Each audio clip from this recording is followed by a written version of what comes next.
You want to do that one more time? The recording now part. Recording now. Recording now. Perfect. All right, I'm gonna hit broadcast here. You ready? Ready. All right, and the broadcast is live in 5, 4, 3, 2. All right. We are Facebook Live-in right now, just about to get started with our intro for our podcast. Those of you watching, check out Brave Little Podcast on iTunes or on Stitcher or on Google something. I don't know. Are we on Google? Sure. We're on Stitcher. We're on Google. We're on the Okay. mp3.com. We're everywhere. Do you remember mp3.com back in the day? Of course. Yeah. We're on Pure Volume. We're We're the on- number one unsigned artist on Pure Volume. Yep. We are part of the Winamp program. We are we're the default podcast that downloads when you install Winamp. All right. Well, let's get started. We are now public on our feed here. Yeah, like I said, please listen to this audio version.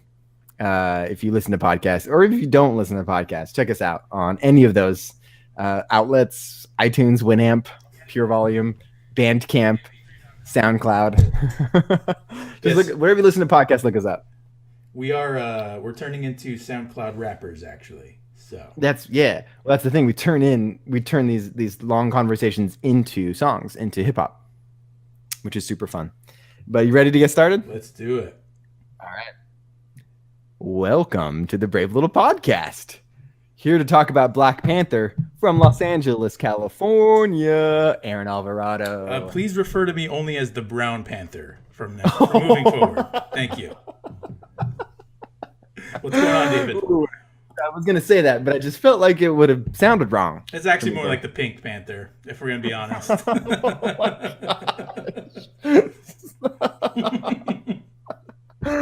Oh, man. The Black Panther. We saw it. I sure did. When did you see it? What's that? When did you see it? Oh, I saw it Thursday night, 8 p.m. Yep. Did you catch it yesterday? I saw it Friday night, opening night. Yeah. I think Sold out. Friday night. Yeah, Friday night. Sold out theater, tiny little theater. We looked everywhere. We couldn't find it. It was sold out everywhere basically. So we had to go to the dirtiest, little dingiest theater in our area, and we made a wise choice because we got prime seats at 7:30. Oh, good. Yeah. Good. Did you have a good crowd? Yeah, it was pretty diverse actually. It was, believe it or not, plenty of white folks, some black folks, a few Mexicans, myself included. But yeah, it was nice to see old, young, everyone was enjoying it. So Yeah. yeah, Well, it's Marvel. Marvel is universally loved. There's no doubt about that. Except for me, I kind of just mildly tolerate it. So You mildly tolerate it. What gets you? I'm curious. Then we've talked about a lot about Marvel movies. Some of these you really like, some of them you really hate. But it's you more often than not tolerate them. yeah, more often You than liked not, Thor this, Ragnarok quite a bit. I sure did. Love Thor. So the problem is, I am a huge DC fan, and their movies are just better than the Marvel movies. So I can't help it. They just make the better movies. Yeah, Big clearly. David Ayers fan right here. Dude, I like David Ayers, but he's Sorry. made half his movies have been bad and half of them have been good. A quarter have been good. Okay, all right. I was generous. Yeah. He wrote Training Day. What's that? He wrote Training Day. That's right. We He was a just talked about screenwriter on that. Yeah. Oh, I forgot. He's got that cop genre pretty well nailed down. That's his kind of LAPD. Oh yeah. Because that's Training Day, Bright, and End of Watch. Yeah, that's right. I loved End of Watch. It's actually really End of really Watch fun is really movie. good. Yeah. Speaking of Thor Ragnarok, which you said you like, correct me if I'm wrong, and I could be. Was the director of that film, Taika Waititi, the first person of color to direct a major Marvel tentpole? Off the top of my head, yes. Wait, do we count Kenneth Branagh as being a person of color? No, I mean it's pale color. Yeah, the first Thor film does not count. Okay. I don't know if you can actually get whiter than Kenneth Branagh. Is that That is possible? the whitest because he's British Yeah. and super proper. Oh yeah. Gosh.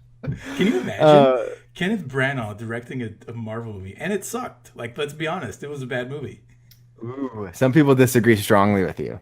Um, I will say that I think it's that the Thor franchise is in better hands with Taika Waititi than it is with Kenneth Branagh, let alone the director of the second Thor film, of which I have no idea who that was. No, I'm not even gonna look it up. Doesn't even matter. Don't care. That was it's such a bad movie. completely irrelevant. It's possibly the worst Marvel movie. Yeah, the Thor 2, The Dark World, is Mhm. possibly the worst. It's up there. Now this is where it's gonna get controversial because you love Shane Black, but Shane Black directed Iron Man 3, which also for me is among the worst of the Marvel films. That actually hurts to hear you say that Yeah, because I know. Iron Man 3 is just a boatload of fun. I mean, it has a great villain, Great child actor. really good child actor, great writing. How excited are you for a Shane Black directed Predator film? It's the one project that I was hoping he'd do once he got out of his semi-retirement or whatever he considered his lifetime hiatus or whatever he decided to call it. But yeah, You want him to do a I Predator wanted film? a Predator movie out of him. So yes, I'm Wow. extremely excited for this. Yeah, I think it's in very capable hands. Yeah, let's just hope he does a better job than Iron Man 3. Okay. As long as Well, it's better than that, we're good. speaking of capable hands, Ryan Coogler. Ryan Coogler from Oakland, California. Cougs is what A we call man. him. He Cougs. He's my same age. Mhm. He went to Sacramento State He University. could have been a classmate with you had you Could gone have been a there. classmate. Yeah. I could have very easily gone to Sacramento State. I chose instead to go to Brigham Young University in Provo, Utah. I very easily could have gone to Sac State and been in film classes with Mr. Coogler, but I did not. Instead, I actually met Mr. Coogler when he premiered his first feature-length film at Sundance Film Festival several years back, a film called Fruitvale Station. We've talked about it here on this pod. You've seen Fruitvale Station. That was the beginning of his career. Ryan Coogler, of course, went on to direct Creed, and then he just directed the new Black Panther film. I want to talk about Black Panther in the context of his career, and then we can talk more specifically about the film itself, what we liked, what we didn't like, and our general thoughts. But what did you think of Coogler's ability after you first saw Fruitvale Station? Well, the Fruitvale Station, I remember you went to Sundance and you highly recommended it to me. You said it's like Yeah. it was one of the best movies you saw at Sundance. Did you that not year. see it?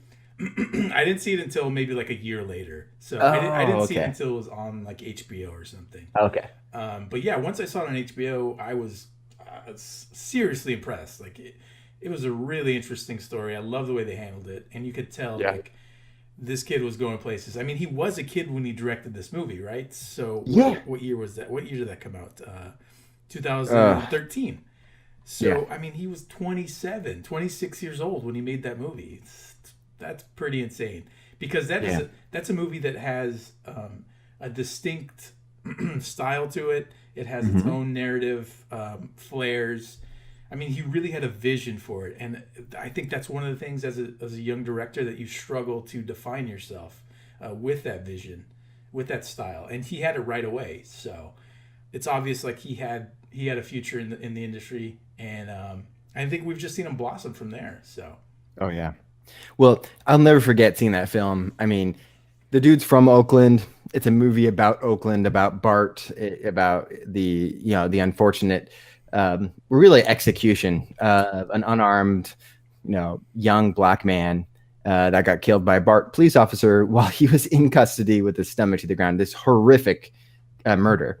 I mean, it's a film that I feel in some weird ways connected to, because when we found out that this Bart police officer was, while he got kicked off of Bart, he didn't end up getting, he was not guilty of manslaughter. right, That announcement happened the weekend of my wedding. We were married in Oakland, California.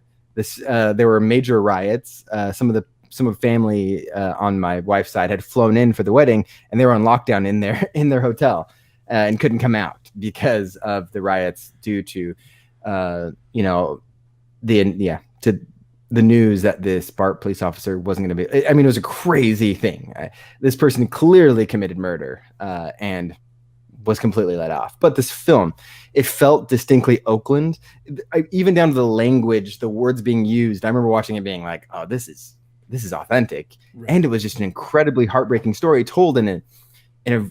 You could tell when someone has a storyteller like in their DNA. They know how to tell a story, and there's that, like I said, the authenticity to it. I'll never forget sitting in that theater watching that movie, being like, this guy has got a future.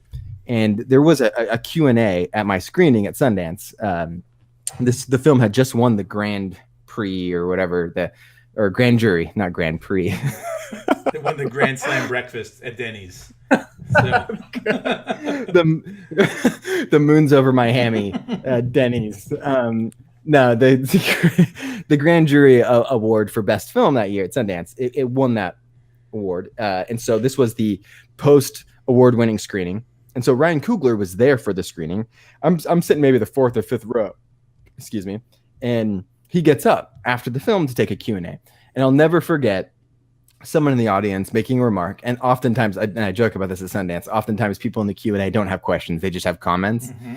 And one person's, they at least prefaced their non-question by saying, like, this isn't a question, but I just need to tell you that this was an incredible work of art. You did such a great job.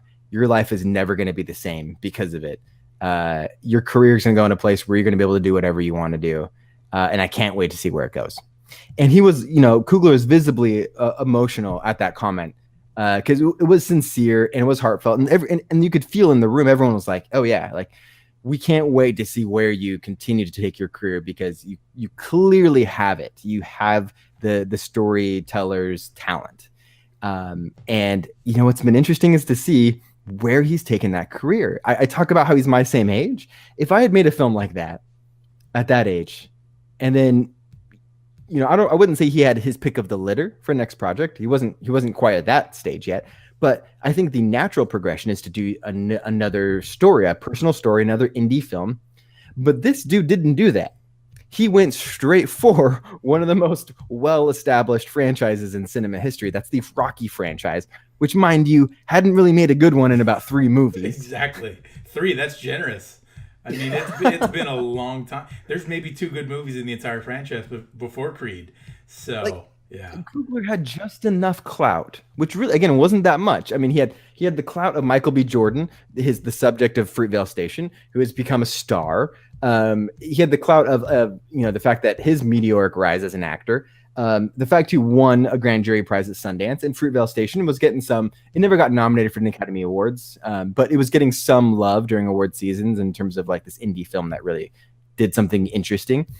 But whatever clout he had, he cashed it all in to have a meeting with Sylvester Stallone to pitch him this story about Apollo Creed's son, and he was able to convince a very reportedly skeptical Sly Stallone, who didn't want to do it, didn't want to make another film in this franchise, and convinced him to do it. He went out. He just picked one of his favorite film franchises, something that he talked about being personal to him. He used to watch these movies with his dad growing up, and he wanted to add another chapter to that story. The stones it would take to do that.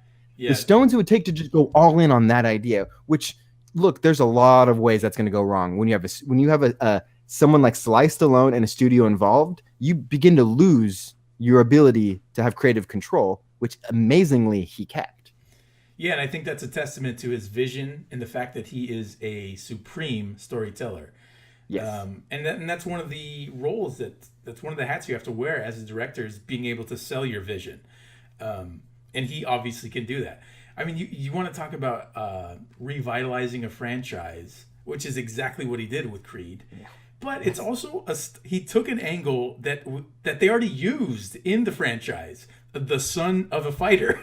I mean, they already did a movie with that, and I could see why why Sylvester Stallone would be skeptical. But again, this is a guy who took the story, put his own spin on it, and he turned it into something that transcended whatever came before it. Other than the first one, basically. It's the second best movie in the entire franchise, I'd say. Yes. Yeah, head and shoulders better than all the other ones. Again, he did it as a young filmmaker. His second film doesn't happen. He's directing Sly Stallone in a film he gets nominated for an Oscar for. Right. Which, look, I don't think any of us expected Sylvester Stallone to be getting nominated for any Oscars for the rest of his life. He's been making these expendable movies, literally a movie that makes at his own expense. I mean, it's just a funny action film. The guy was not pumping out Oscar material. No. And Coogler gets in there, tells this incredible story, is able to write the script for it Right. and have minimal changes allegedly, and then is able to direct the heck out of Sylvester Stallone. I mean, that is incredible to be Right. able to walk in and do that. And I think Incredible. enough can't be said about the performance that he got out of Michael B. Jordan. Michael B. Jordan's a fine actor. Like, Yeah. we all saw him grow up on Friday Night Lights, and we've all seen his In The work. Wire. And exactly. I mean, he was a good young Yeah. actor. He's a good kid actor, is what he was. But in the hands of Ryan Coogler, he is an amazing actor. Like Yeah. he finds the next level, and that's that relationship that a lot of directors get with their the primary star that they cast in multiple films, and this is his guy, and I think the two Yeah. really feed off each other, and it's amazing to watch when it works. Look, Michael B. Jordan is De Niro to Coogler's Scorsese. Like Yeah. that's what is. That's what we're at right now. Like that's I'm talking like that powerful of a connection, and I can't wait to see where they continue to go. And we're going to continue that thread when we get into Black Panther in earnest, and I have some thoughts about Michael B. Jordan's role in this film. But we see him do this incredible thing with Creed. Now the question is what does he do next? We hear reports of Disney trying to get Ava DuVernay to direct Black Panther. It looked like it was going to be a done deal. For whatever reason, those talks break down.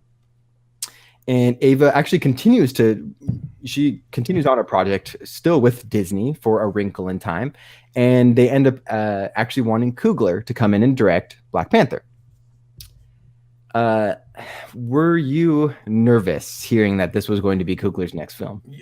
Without a doubt, I'm a natural skeptic, right? So hearing that he was going to go step into the Marvel universe, start working for Disney, I thought this was here we go. This is his first misstep. I was already assuming this was going to be his first misstep, I can safely say that I was totally wrong. Yeah. Well, to be fair, how many directors? Now, this was the news of him directing this was before we'd even seen Taika's take on Thor with Ragnarok. But before Taika, how many Marvel films had we seen that had like really took on the personality of their director or had a distinctive vision? Guardians, honestly, not even Joss Whedon, who I don't think is particularly remarkable in terms of a personality. Not even those films I felt like were really that distinct or unique. No, and I think it's Guardians only because those characters weren't established before. That's true. James Gunn did have he was able to have some creative control there. That's true. Right, and that was like one of the concerns that I had. You're playing in Marvel's sandbox. You are so limited to what you can and can't do. That this is why I figured he's just going to make another template cookie cutter superhero, like more specifically a Marvel movie. So that's those are my concerns when I first heard that he was attached to this thing. So we see that it has a 98% Rotten Tomatoes when it first gets certified. I think it still is there. I haven't looked up today. It's high 90s. I don't know exactly what it is, but yeah. So that comes. I mean, enormous expectations going in. I can tell you for me, I came out of the film pretty thrilled. I thought this was incredible film. I've jotted down a handful of notes and things of why I loved it so much. I'll start here. This is a film that felt like it didn't have to exist in the Marvel universe. We have a character that is part of the Marvel universe, Black Panther, yes. But I loved so much that we didn't have this obligatory Tony Stark cameo where he just drops in to save the day or to impart wisdom or some sort of like quippy line that is like Tony Stark-esque. No Tony Stark, no Captain America, no Black Widow, none of these characters that pop in. The only characters that we see from other films are these very, very side minor roles.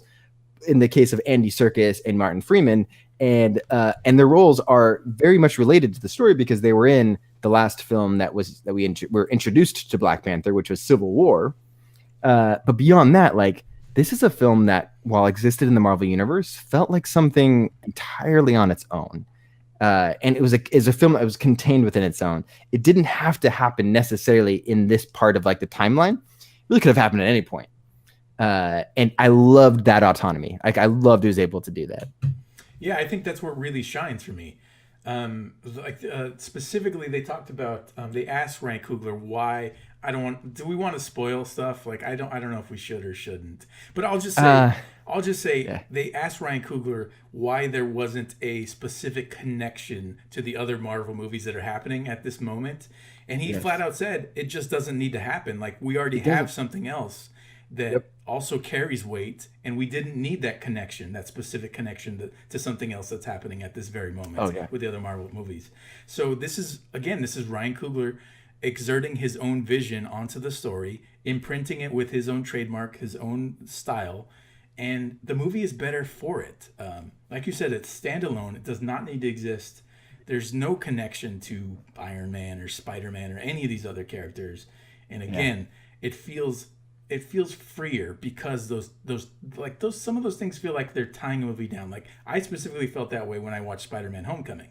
I felt like this movie is tethered to all the other movies for Yeah. its for good or for better or worse. It's like it's connected to them. This movie never feels like it's held back by the other stuff, and which I appreciate it for that. So No, totally.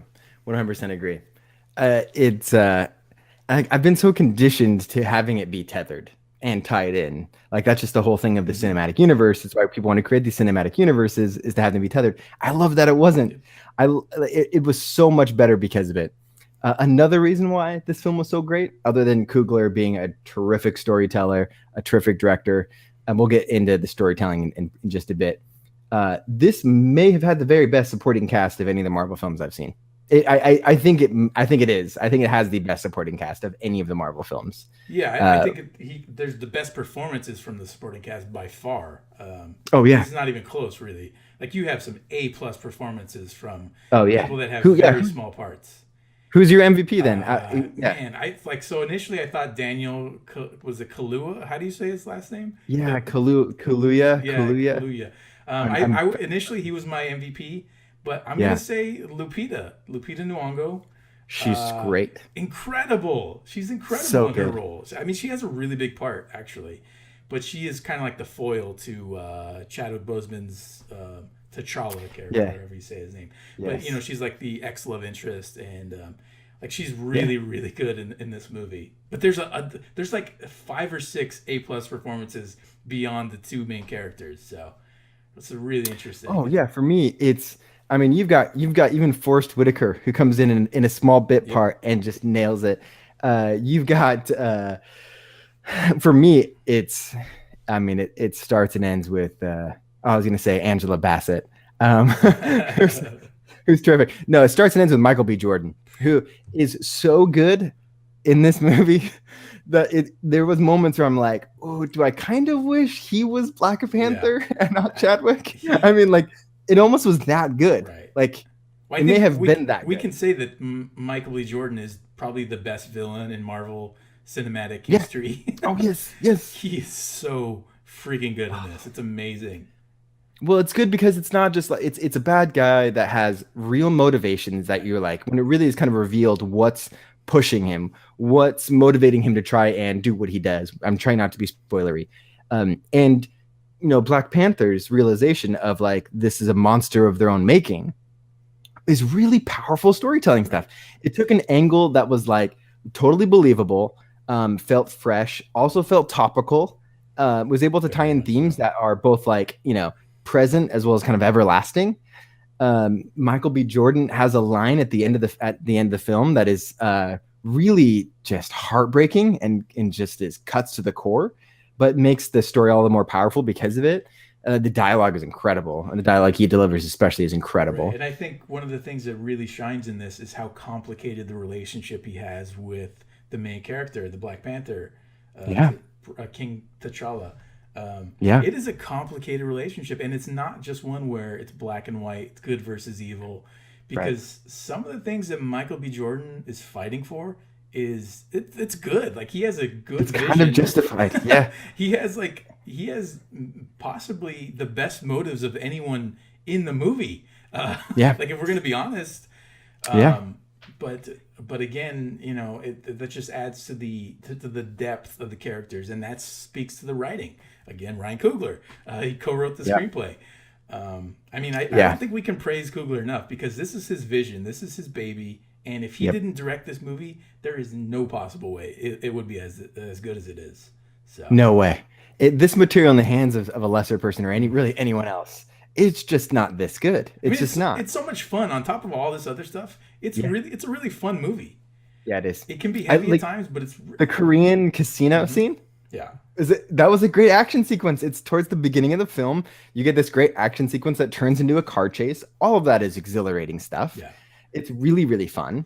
The whole vibranium concept and how that powers the technology, Hmm. it works in a somewhat real kind of scientific way. Like, okay, this isn't just like It's a believable. magic black box. It has like it ticks a lot of boxes. It has like the James Bond stuff, has the Iron Yeah, Man tech stuff, which is fun. Like that stuff's fun. yeah, Um, and my concern going into this really was, is this going to be a serious movie? Is this going to be like yeah, funny movie? Like what is the tone of it basically? yeah, And you get about the first half an hour or so, it's pretty serious. Like it's a yeah, dramatic start to the movie, and I was a little concerned. Like, is this going to be the tone for the whole thing?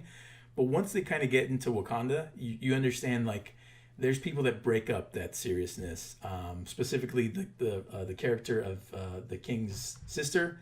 I can't think of her name yeah. in the movie, but she plays the princess. She's really funny. She's like also the tech guru. She's like the Q. Yes, exactly. That's exactly her Yeah, character, and she's really funny. yeah. She has some great She's one-liners. great. Um, Yes. yeah, so I love the way that they mix that, like the dramatic and the comedic. So it Yeah. really worked for No, I me. was going to mention her. I didn't know the actress's name, but I was going to mention Yeah, her as also one of the side or, supporting, not side, but supporting roles that was like really great, as well as the tech of like being able to pilot stuff yeah, like the remotely, VR which, stuff. yeah, yeah, which isn't that far from reality. Right. Um, and I just thought it was like really fun way of, showcasing that tech. Totally. It was Princess Shuri is her name, and the Mm. actress's name is Letitia Wright. Ah, Yeah, Letitia Wright. Okay, and great. she was great. She was really She's really very good. good. Yeah. Yeah. Yeah. No, she was a blast. Um, yeah. So I don't want to jump yet into criticisms per se, but No, did you but have any issues with the film? so my issue is like the first. I would say the first third of the movie is it's kind of plotting and Yeah. it's a little heavy for me, a little heavy-handed. But Yeah. again, like saying that, it's not bad. Like it's Yeah. not bad at all. Like it's very No, it's tolerable, not. and you kind of need the slow burn, the slow build up of the dramatic, because the rest of the movie is just like it's once they get to Wakanda, it's basically just breakneck pacing. Like it's all action sequences and stuff happens like basically every 10 minutes. Yeah. Whether it's there's a lot of fight sequences, a lot of like you said, there's a car chase. There's a battle sequence towards the end, which is really interesting. But yeah, I like if anything, I say the movie starts a little slow for my liking. Um, Yeah. and it feels a So little bit long, to be quite honest. The yeah, I was runtime gonna is agree with you. Is because about my two issue was the fifteen. length, 2 hours and 15 Yeah, minutes. For the beginning being as slow as it was, speeding that up could have helped the fact that it also felt too long. yeah, I think so. I think there's some stuff that you could definitely cut out of there. But there's also stuff like I don't know if we talked about this yet, but there's certain aspects of Michael B. Jordan's characters that I would have wished were expanded. Like I wanted to see Yeah. more out of Yeah. some of the things I that he think did, because we get introduced to totally. him. We get introduced to him early on in the film. Like he's in the first like 10 minutes or so, and then Mhm. he just goes away for like 45 minutes or so. Yeah. And He I kind does. of wish, like, okay, what happened to Michael? What happened to what was his character's name? I can't even remember. Well, Killmonger Killmonger. is That's the right, yeah. Killmonger. What happened to Killmonger? Um, Yeah. but then we see him later on and stuff. So Yeah, yeah. Again, without getting the spoilers or whatnot, I would say like the peak of his powers or like the climax of his character felt short lived, yeah, I would agree to that. and and I wish either extending that portion or giving us a little bit more earlier on, like you said. It really was 45 minutes to an hour of him not on screen, Yeah, he just goes away. just goes He away. gets a really cool intro. Like I Yep, love his introduction. cool, very cool That was intro. a Yep, really great scene. And then he just kind of goes away, which yeah, is kind of a bummer because I mean, he shines every time he's on the screen, obviously. yeah. He's so good. He's Uh, so dang good. this is the Uh, first time he like this. I've heard him in interviews talk about this is the first time he's ever played a villain. or a bad guy in a movie, and I think he took to it very, very well. Yeah. So. Oh, he sure did. And really, I mean, it's we call him, he is the bad guy, he is the villain for all intents and purposes. But I've got to imagine it's a little bit easier to play that role when you have the motivations that his character has. Yeah. Uh, Oh yeah. because Absolutely. it's not all that crazy to wrap your head around those motivations, and it's very easy to talk yourself into them and how justified they are. Uh, the themes of this film are really fascinating too, because there is an element of it that I think like different political ideologies could attach themselves to elements of this and Easily. identify with it. Oh yeah. Easily. I think Without a doubt. by the end of the film, I think it's clear what the message is. But this idea of Wakanda not sharing its tech, Wakanda being very isolationist, not accepting refugees, Mm-hmm. and thriving in some ways, right? Not thriving in other ways, but thriving in some ways with that philosophy. That was an interesting angle when I was watching it, thinking, wow, certain philosophies could point to this as an example of why that's the right way to do Right. things. Do you feel like that was resolved by the end of the I film? think it was, and Uh, actually, I think it's right away they introduced the fact that that's probably the wrong approach because you see Lupita Nyong'o's yeah, character, or there's a spy. Nyong'o, Nakaya, I think her name is. She says, "I don't want to go back to Wakanda because we're not Yeah, helping anybody. I need to stay out here and help people." yeah, Like the way she's introduced is she's helping these women that are being trafficked or of yeah, some sort or kidnapped or something, yeah, yeah, and yeah. I think that's so she's flat out says like we're not doing enough to help the world, so I don't want to be here. This is not where I belong. I belong out in the world helping people. So Yeah. they do approach this perspective of Wakanda She's alone. first. Yeah, exactly. She's alone in that thought. Like everyone else in Wakanda, everyone else disagrees, They do. including King T'Challa. They do, and like you said, there's people that share that perspective that Yeah, yeah, they do. probably look at this movie as a template for what could possibly be I will, if we shut our I borders will say this. and we I will say camouflage this. ourselves from the rest of the world. I, I don't frequent this website, to be clear, Yeah. but the website Breitbart did a film review with a headline that I feel like takes all the wrong parts of this film and and kind of shoehorns it into their own philosophy or ideology, Yeah. which I saw thinking I wondered if this would happen, but that but then you'd have to completely throw away the last quarter of the film, which I think does a good job of kind of showing why Wakanda's way had been incorrect. And why King T'Challa realized that, and he does at the very end. He starts this outreach center. Sure. Is again not being too spoilery.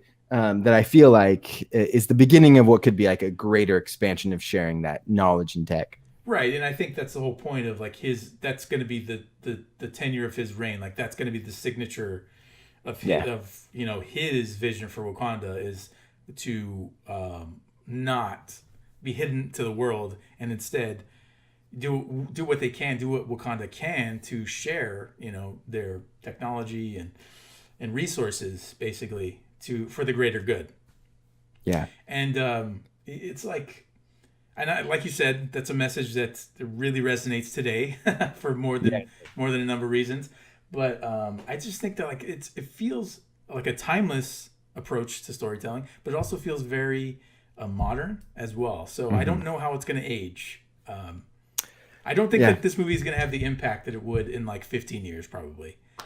Maybe not, maybe Yeah, not. But I can't help but feel like I don't know. We might be surprised how probably. it. But it's the perfect Yeah, movie for this time. I think that it it's is perfect for this time. perfect for right now. It's So perfect for this time. yeah, But I felt like it was done in a way that's going to resonate beyond just this time. Because there are films you see that are really, truly made for today, that are good today, but you think, oh, yeah, 5 years, 10 years, certainly 20 years, this is just not going to have the same impact. But I definitely. felt like Coogler was able to do it in a way that's like, okay, the message of this, I feel like still will go beyond just, the kind of the 2018. Yes, exactly. yes, yeah. 2018 The America. political discourse being had right now. I Right. mean, Yeah. I think I think the issues that he's getting at are bigger than just this period of time. Yeah. So Totally. And I think that writing that script had to be so fulfilling. I'd imagine because oh he's getting yeah, to tackle all of these like poignant topics. It's amazing. how many notes do you think he got from the Marvel execs asking him to tone stuff down. I wonder. I really do Yeah, wonder. And really though. it's funny. Like I don't want Coogler to make another Marvel movie because I think he's got Yeah, such a bright future. I want to see yeah. where how high it can go. But if we were to get a prequel of the Killmonger, the Oh my Killmonger gosh. standalone movie, how much fun would that be? Oh, I'd love that. I'd love it. I mean, because Yeah, like just to quickly talk about his backstory, like they talk about it in the movie. He was yeah. a Navy SEAL. He, Yep. he grew up on the streets basically, and He's an Oakland Athletics fan, that's as shown right. in the That's flashback. I right. love that retro athletics gear, which I had as a kid in the early '90s.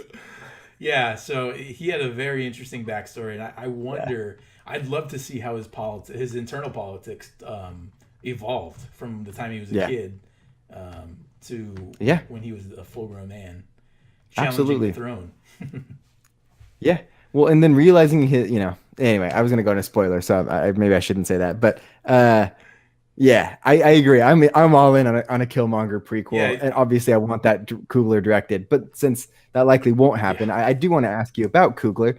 If is there a current director, maybe one of the ones on your Mount Rushmore, that you would most want Coogler's career to be patterned after? Oh Like, do you man. want him to be a Scorsese who's making unique stuff? I mean, Scorsese is making stuff that's adapted, from books, other things. Do you want Coogler to continue to do what he's doing, which is jumping into these what we feel like are well-worn and probably kind of creatively empty franchises, and then Right. revitalizing them because he's 2 for 2 in Right. that department. So I think Like, what do you want it to look I like? think that the path has been laid out for him to be, to fall in a Spike Lee type of Mhm. role because he's making Spike Lee in the beginning of his career, he made extremely personal films that talked about the Yeah. black struggle because that's, he's a Yep. black man living in America, specifically New York. And Yep. like that was the tone for all of his movies. And then he kind of like, he started to branch out and they weren't as successful. But I think Coogler has the ability and possibly the potential to surpass someone like Spike Lee. Well, I think Spike Lee is one of my favorite directors of all time. I think he's an amazing storyteller, um, and I'd love to see Coogler take that same approach where he continues to make these personal films while taking risks. Like, I Yeah. mean, Spike Lee would never make a Marvel movie like this, obviously. Yeah. Whereas Coogler, he's already shown that he's 31 years old and he's made possibly the best Marvel movie that they've Yeah. ever made. So his talent level and his potential is limitless. But I'd love to see him continue to make these personal movies that talk about, him, that resonate with his upbringing, and they continue to show his perspective on life because I think he has an incredibly important perspective that needs to be told in mainstream cinema. So Absolutely agree. just keep doing what speaks his truth, basically. Yeah. And, it's not like Coogler sat down and charted this path where he wrote down, okay, I'm going to make an indie movie first that's going to win the grand jury prize at Sundance. Then I'm going to move on and make a Rocky movie, which is on the bucket list. And then I'm going to jump into the Marvel Cinematic Universe and make something truly unique in a place that's not very easy to make a unique movie. There's no way that was his path. He's clearly following his heart. There's no doubt this guy is getting, he's getting mailed thousands of scripts. There's got to be stacks and stacks and stacks of scripts. I'm imagining none are in digital form. They're all printed out. Um, but like especially at this point in his career, he really does have his pick of the litter. He could really make Oh whatever he yeah, I wanted. mean, starting tomorrow. I mean, this is the opening weekend, so Oh tomorrow yeah. he now has the key to Hollywood. He can make any movie that he wants with Oh, how any many budget. meetings has he already had with Kathleen Kennedy, Oh, by the way? sure, for sure. I mean, I mean, he she's been meeting with him for a while now. right. Whether or not he ever does a Star Wars film was another question, but they have had meetings, my friend. Of They have had course, meetings. of course. I mean, Yeah. Star Wars is a franchise that has been screaming for a vision that is non-white. That's what we Yeah. need. We need someone that's directing a movie from a perspective that isn't just the typical. Sorry to say it, Yeah. but it's just the white angle perspective. Sure. So Yeah. Coogler, why not? Like, so here's the problem. I don't want to call Ryan Coogler a black director because he's not. He is a director No. that happens to be black, and Yep. I think that's part of his character. That's part of his upbringing, and it's to call someone like a black director. I think is really limiting, and I don't think that it's fair. One of the most talented directors we're currently working in Hollywood who has a unique upbringing, and I think that Hollywood owes it to him and his perspective to give him the opportunity to make whatever he wants. So if that's a Star Wars movie, great. If that's, you know, his own franchise that comes out of his own head, even better. Let's see what he can do. So Do we know what he's doing next? Is there been an announcement? There's been an announcement. I don't know what the let me pull up his IMDb real quick. So he has one thing announced. It's called Wrong Answer. And it's the story, he's directing it. It's the story of a math teacher in Atlanta that is scandalized when he looks to get funding for a school by altering his students' test scores. So, yeah, and it's directed by Ryan Coogler, starring Michael B. Jordan, and Ta-Nehisi Coates is actually one of the screenplay writers. So no kidding. Yes, exactly. Has he written a film before? I don't think so. Okay. So yeah, this will be his first screenplay, and so that'll be interesting to see where that goes.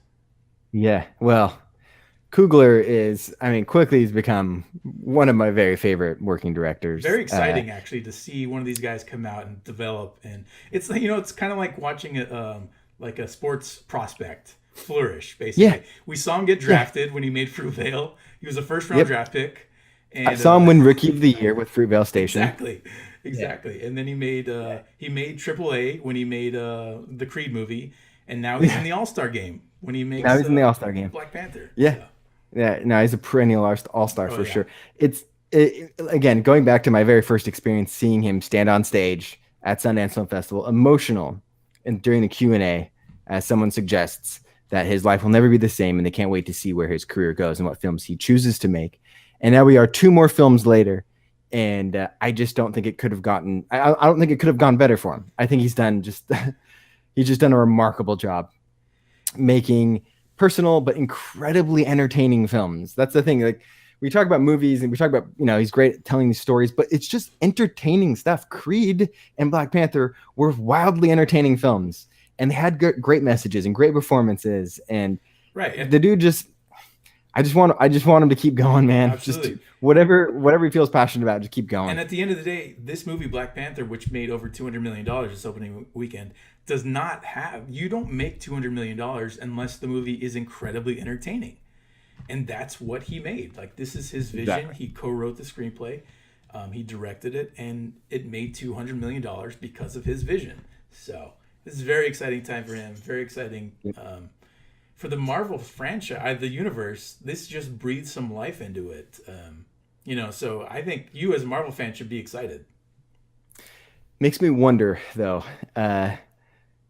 You say I should be excited, but I see Black Panther in these trailers for this next Avengers film coming out in a few months, Infinity War, and I can't tell you how unexcited I am to see Chadwick Boseman directed as Black Panther by someone who's not Ryan Coogler. Right. I'm not excited.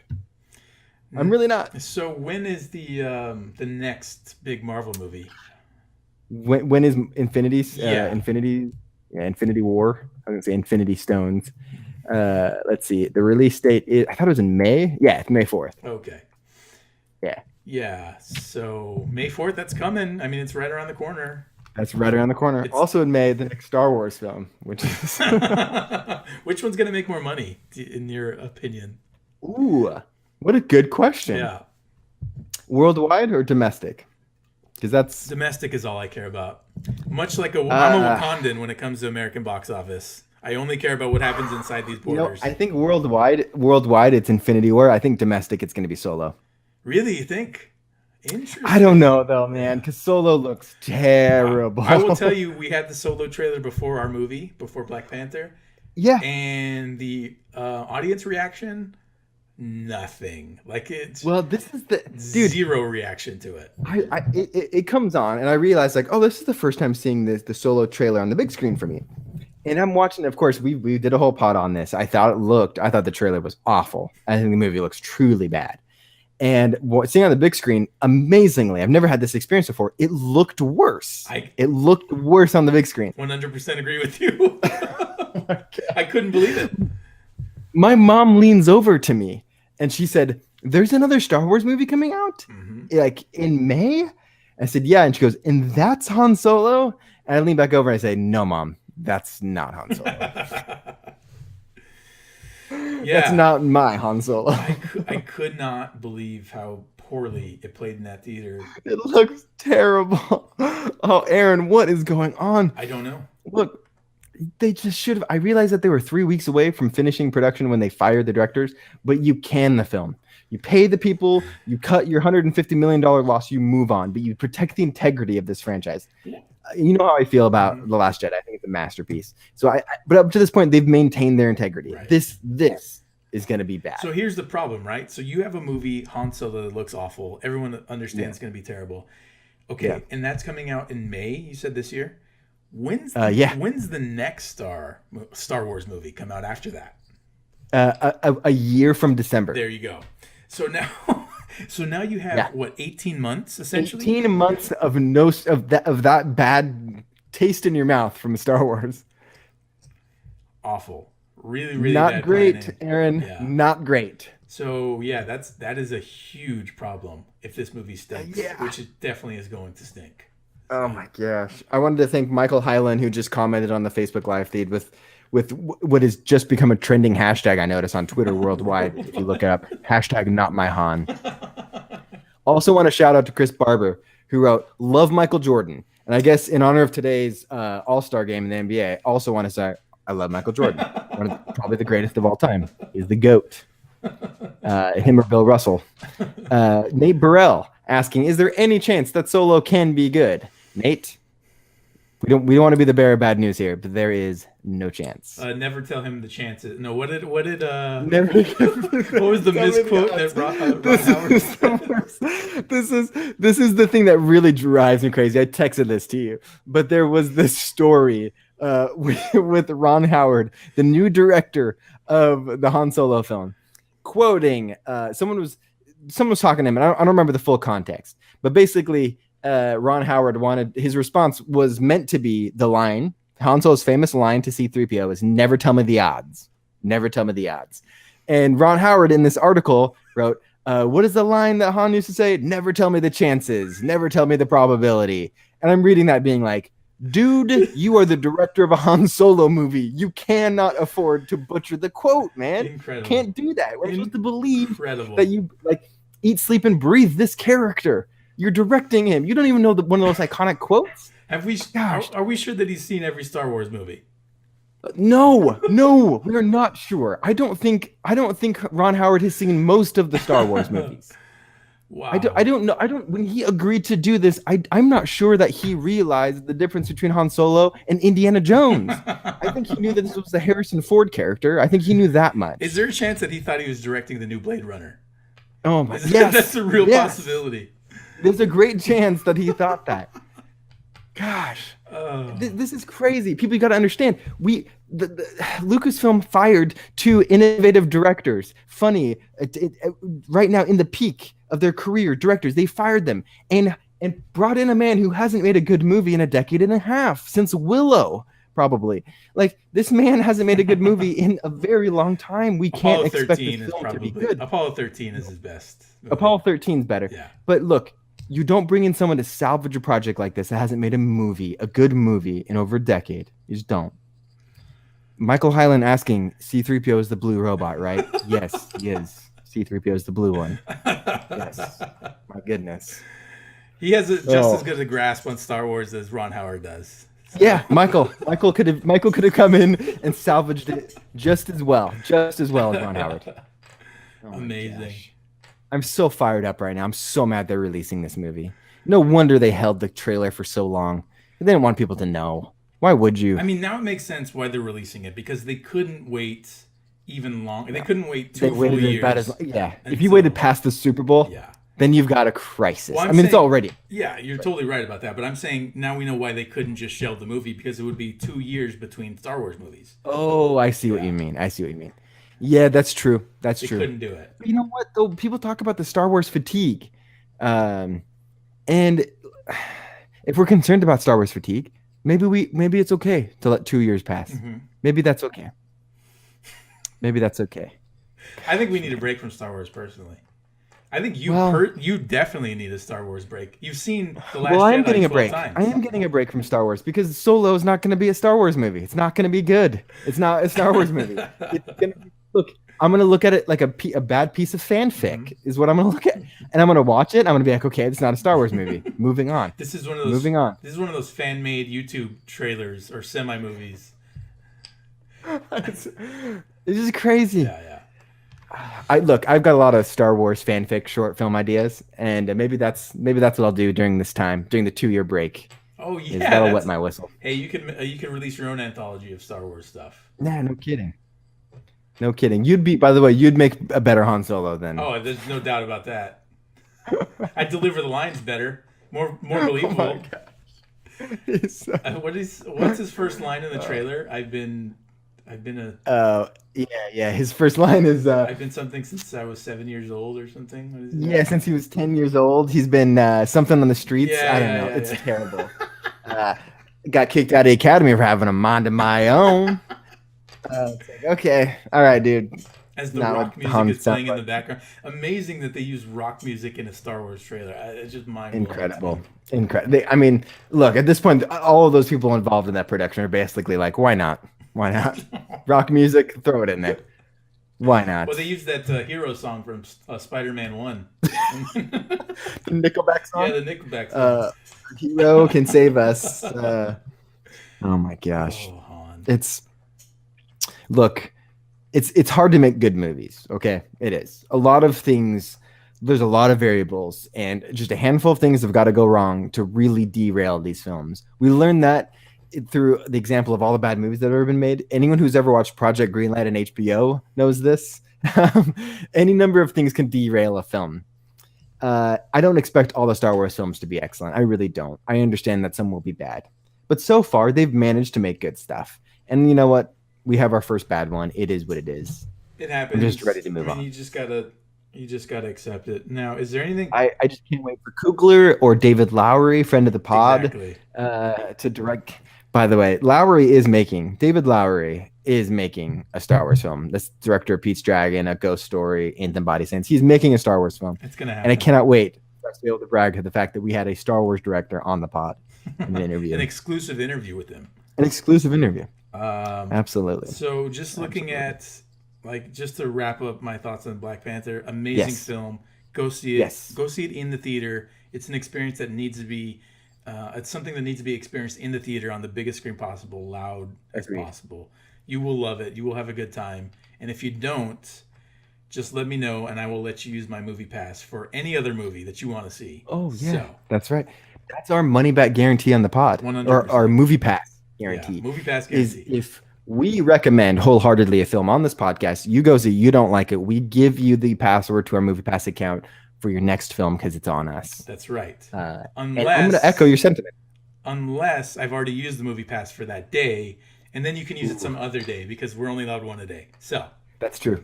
That's true. That is the catch here. I use it every day. I use it every day. Um, So one last comment here from Michael Hanlon. He is hoping that the trailer is wrong on this one, meaning the Solo. And then he hashtags Warrior, the 2010 film starring Joel Edgerton and Tom Hardy, which was a great film and a great trailer. Not sure why he used that hashtag. Um, not sure why. Great movie though. maybe he meant Star Warrior. Star Warriors. Warrior? Oh, Star- it could have been. Yeah, Golden that State could have been Warriors, it. perhaps. Could you imagine a Star Wars MMA film? Because I can't. I'd love to Um, see it. I'd pay good money to see it. Actually, I'm hoping there's an You know what I MMA wanna scene in Solo. You know what I want to see as a Star Wars standalone? I want to see a small little dramatic picture. I want to see the bartender at the canteen in Mos Eisley, a movie about him and his relationship with his estranged daughter that he only gets to see on weekends and who doesn't love him, but he works really hard to get her to love him and be a good father for her. I want to see that That's movie. beautiful. That's a great idea. I'd actually like to see like a space version of Almost Famous starring the band from the Cantina scene. Where Oh, like yeah. the elephant playing the flute thing, whatever that is. Oh, yeah, yeah, yeah. Yes, exactly. And I think Yeah. there's like an Almost Famous thing that you can do with that Oh, band. that is a good one. That's a good Give me one. that movie. I like I that. want to see it. Dude. Oh my gosh. These are all Imagine better if you and ideas I, in Han Solo standalone movie. if they invited us into the Brain Trust, if they invited us into the Lucasfilm Story Group, you and I would be able to give them so much material. Yeah. So there's like one of the things that I've been watching between movies here because there's not a lot of movies going on. I've been catching up on my Netflix, And there's a Oh, yeah. series that Skylar has been recommending, a series called Yes. Love. I have not seen it. Netflix original. It's the third season is about to drop next month, so you have time to catch up. But by the way, I've literally never even seen Netflix recommend this to me. I had to I go don't know where to find searching it. for it. It's really bad. They don't promote it well. Well, it's a bad name. Just It's love. pretty it's pretty sparse. But the reason I bring it up is because in throughout the series, the main character he works on set. He's a set tutor, and but his dream is to write screenplays, and so his goal is to write a screenplay for this TV show that he's on. And in the second season, he meets the director of this movie that he's working on as a tutor, Mhm. and he inadvertently pitches this idea for an action movie set on the North Pole, and it sounds amazing. And I'm thinking, like, just based off of that show, like if we get in the ear of someone like David Lowery, we could pitch this. We could pitch our Han Solo movie, our alternative to Han Solo movie, Oh, sure. our Almost Famous, our bartender movie, like you were saying. Well, we've got Lowry's email. Yeah, If Lowry gets a Star Wars film, make no mistake, we are sending him a doc with all of our ideas that he yeah. is free to take. It's a constant stream. I just saw someone posted on Instagram a video of a guy that he sent something like 100 text messages in a row of this girl they just met like the night before, and this is the example that I'm going to use when I get Lowry's number. So just 100 straight texts, just blocks just of ideas. texts, lots of emojis. Uh, yeah, just memes, constant memes, just anything. Gifts, a lot of lightsaber A gifts. ton of gifts. Yeah, just all my stuff going straight to his inbox, to his text messages. Even better, his iMessage. Oh, absolutely. Not even his box, to his phone. Yeah, I'm just gonna blow it up. absolutely. I am gonna blow his phone up. Well, I don't know whose number we had when we did the phone call with him. If it's not his and it's his publicist's, rest in peace to your publicist. I mean, message, if that publicist was smart, she gave him a burner number. So yeah. that was a 7-Eleven phone we were calling. Yeah. There's no way that was his personal cell. No, he gets 10 text messages a month on that cell phone. That's his plan. Well, Remember when text we're right messages about cost the. like 10 cents each to Yeah, send or that's right. receive? Yeah. You go over exactly send Oh, or yeah. receive. Yeah. Incredible time. I was so proud of how easily I could text using T9 with the phone in my pocket. Oh yeah. Because I'd work at the movie theater. I'd be at the box office and my hand would be in my pocket. And I was cruising. I was texting so fast in my pocket. And I knew that I'd nailed it. I knew that I got it right. Exactly. I didn't even have to double check. No. You just knew. I mean, you knew the exact sequence. That was an interesting time. It was an interesting time. I also knew I had to stay under my 250. Because if I got over the 250 cent to receive, then we're talking 10 cents a text message. If I were to count how many text messages I send on a regular basis now on iMessage, Ooh, oh, dude, thousands. my bill would be steep. I mean, in our group chat, we have hundreds a day, like easily. We have hundreds in our brave little group chat. We have hundreds a day. I mean, at some point, we're going to release the memo, and by the memo, I mean the entire transcript of that. Mostly you and I ganging up against Skylar, we who try. is an ardent Second Amendment supporter. The goal is to back him into a corner and then use his logic against him, which is like that's the ultimate goal. My favorite thing about iMessage, and it's easily the most frustrating and most condescending thing when it's against you, is when someone's arguing with you and the other person, the third or fourth people, they're not actually responding. They're just only liking the opposing person's text messages. They give the thumbs up or the heart, and you're so like, don't agree with passive-aggressive. them. It's Don't amazing. agree with them. This is why we need to release the memo. I mean, the transcript. Oh, man. Release the memo. Release the man. brave little transcript. I actually deleted the thread once, and I was heartbroken. I was like, no. There's thousands it's a of historical messages in there. document Right. that is like, oh, there's so much good material in there. Right, and then plus I like to search the old ones and then just use that stuff against you guys in the future. Oh, 'Cause yeah, if you're never if you're not consistent with your perspective, your point of view. Yes. Oh, well, I'll call. Skylar tries to call me out sometimes. Be like, that's not what you said last week. And I'm like, find the receipts, my friend. find the receipts. And by the way, iMessage has a terrible search. The worst, possibly the worst. It is so bad. So he has to go through trying to find what and how I worded it exactly, because you have to type in exactly, like how I contradict myself, and it's just not worth it. It's not worth it. It's not worth the trouble. Oh man. Good All stuff. right, we're at an hour, so let's wrap this up. Like you said, Black Panther is absolutely worth seeing in theaters on the big screen. Pay full price. This is one of those movies that's worth it. If you didn't like it, let us know. We'll let you log into our MoviePass accounts. If anyone who knows how MoviePass works, you'll know that actually is not helpful at all. But seriously, go see Black Panther. Go support Ryan Coogler and his vision. Great film. Really, really fun.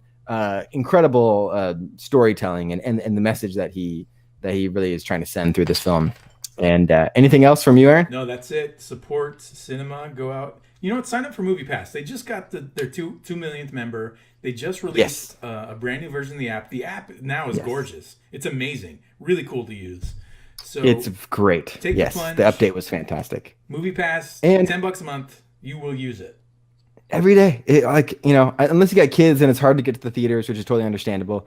It's absolutely worth it. I will say our final comment on our way out here is you and I are both wearing Kings hats, which is terrific. Totally playing Sacramento and LA.